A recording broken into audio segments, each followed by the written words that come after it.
आज की कहानी मनुष्य के कीमत की बात करती है। ये बात करती है कि एक मनुष्य की क्या कीमत हो सकती है। आई होप ये कहानी आपको बहुत ही पसंद आएगी। तो चलिए शुरू करते हैं।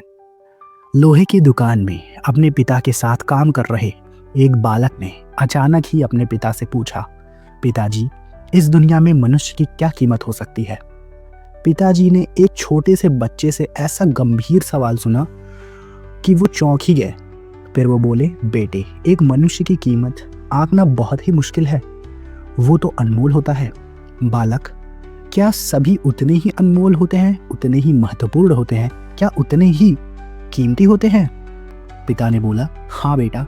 बालक को कुछ समझ नहीं आया। फिर उसने सवाल किया, तो फिर इस दुनिया में कोई गरीब तो कोई अमीर क्यों है?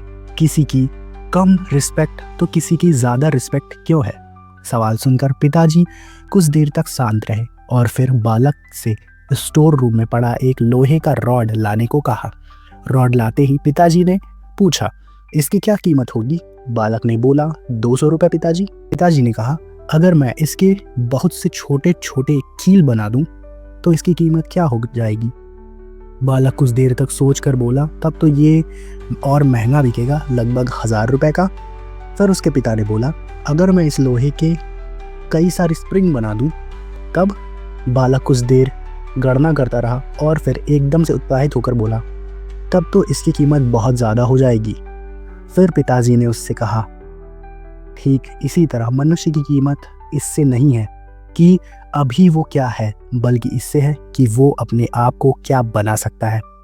बालक अपने पिता की बात समझ चुका था और वह जान चुका था कि यही असली कीमत होती है कि हम लाइफ में जो भी करते हैं और जो भी अच्छा करते हैं वही हमारे लिए वैल्यू गेन करती है, हमें अच्छा बनाती है, हमें उस लायक बनाती है जिससे हमारा मूल्य कहीं ना कहीं पता ही चल जाता है। इसीलिए हम अच्छी चीज़ें समझें, अच्छी चीज़ें करें, यही हमारी लाइफ में होना चाहिए। Thank you.